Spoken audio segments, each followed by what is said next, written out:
ഞങ്ങളിപ്പോൾ ഉള്ളത് പുനാക്ക സസ്പെൻഷൻ ബ്രിഡ്ജിലാണ്. ഞങ്ങളുടെ ഏകദേശം കാഴ്ചകളെല്ലാം കണ്ടു കഴിഞ്ഞിരിക്കുന്നു. ഇനി ഞങ്ങളുടെ അടുത്ത യാത്ര ഇനി തിരിച്ച് ഹോട്ടലിലേക്ക് തന്നെയാണ്. ഇന്നത്തെ ദിവസം അത്യാവശ്യം നടക്കാനുണ്ടായത് കൊണ്ട് തന്നെ എല്ലാവരും നല്ല രീതിയിൽ ക്ഷീണിച്ചിട്ടുണ്ട്.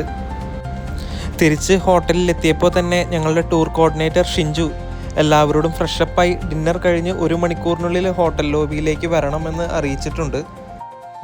അത് മറ്റൊന്നിനുമല്ല, ജസ്റ്റ് ഇന്നത്തെ ദിവസത്തെ യാത്രയുടെ ഒരു എക്സ്പീരിയൻസ് ഷെയർ ചെയ്യാൻ വേണ്ടി സന്തോഷ് സാറ് വിളിച്ചതായിരുന്നു. ഒരു അരമണിക്കൂർ സംസാരിച്ചതിന് ശേഷം ഉറങ്ങാൻ പോകാമെന്നായിരുന്നു പ്ലാൻ. പക്ഷേ സന്തോഷ് സാറായി സംസാരിച്ചിരുന്ന സമയം അരമണിക്കൂർ എന്നത് 1 മണിക്കൂറായി, പിന്നെ 2 മണിക്കൂറായി. അവസാനം എല്ലാവരും റൂമിലേക്ക് പോയി കഴിഞ്ഞപ്പോൾ രാത്രി ഏകദേശം 12 മണി കഴിഞ്ഞിരുന്നു. നമ്മൾ സഫാരി ടി വിയിലും ഇൻ്റർവ്യൂവിലും ഒന്നും കാണാത്തൊരു സന്തോഷ് സാറിനെയാണ് ഞങ്ങൾക്ക് അവിടെ കാണാൻ സാധിച്ചത്. ലോകം ഒരുപാട് കണ്ടിട്ടുള്ള വ്യക്തിയായതുകൊണ്ട് തന്നെ അദ്ദേഹം ലോകത്തെ നോക്കി കാണുന്നതും നമ്മൾ നോക്കി കാണുന്നതും വളരെ വ്യത്യസ്തമായിട്ടാണ്. അതുകൊണ്ട് തന്നെ ഇന്നത്തെ ഒരു ദിവസം ഞങ്ങൾ രണ്ടുപേരും കണ്ട കാഴ്ചകൾ ഒന്ന് തന്നെയായിരുന്നു എന്നുണ്ടെങ്കിലും രണ്ടിനും വ്യത്യസ്തമായ കാഴ്ചപ്പാടുകളായിരുന്നു. നാളെ തുടങ്ങി ഇനി എങ്ങനെ കാഴ്ചകൾ കാണണം എന്നുള്ളതിന് കൂടിയുള്ള ഒരു പാഠം കൂടിയായിരുന്നു അത്.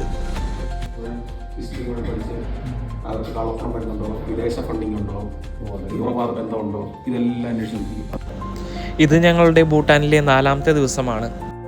ഇന്നത്തെ ഒരു ദിവസത്തിൻ്റെ travel plan tour coordinator Shinju എല്ലാവർക്കും വിവരിച്ചു കൊടുത്തു. ഞങ്ങളുടെ ഇന്നത്തെ ആദ്യത്തെ ഡെസ്റ്റിനേഷൻ ഭൂട്ടാനിലെ തിമ്പു താഴ്വരയിൽ സ്ഥിതി ചെയ്യുന്ന ലോകത്തിലെ തന്നെ ഏറ്റവും വലിയ ബുദ്ധപ്രതിമകളിലൊന്നായ ബുദ്ധ ദോർദന്മ ആണ്. ഈ പ്രതിമയുടെ ഉയരമെന്ന് പറയുന്നത് 54 മീറ്റർ, അതായത് ഏകദേശം ഒരു 15 നില കെട്ടിടത്തിൻ്റെ ഉയരം വരുന്ന പ്രതിമയാണ് ബുദ്ധ ദോർദന്മ.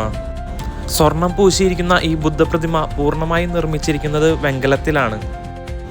ലോകത്തിൻ്റെ പല ഭാഗത്തു നിന്നുള്ള ബുദ്ധമത വിശ്വാസികൾ ഇന്നും ധ്യാനിക്കുന്നതിനും പ്രാർത്ഥിക്കുന്നതിനും വേണ്ടി വരുന്ന ഭൂട്ടാനിലെ ഒരു സുപ്രധാനമായ തീർത്ഥാടന കേന്ദ്രമാണ് ഈ ബുദ്ധ ദോർദന്മ. മഴക്കാലത്തെ യാത്രകൾ ഓർമ്മകളുടെ പുസ്തകം പോലെയാണ്. ഓരോ തുള്ളിയും ഓരോ കഥകൾ പറഞ്ഞുകൊണ്ട് ഞങ്ങൾ ഞങ്ങളുടെ യാത്ര തുടർന്നുകൊണ്ടിരിക്കുന്നു.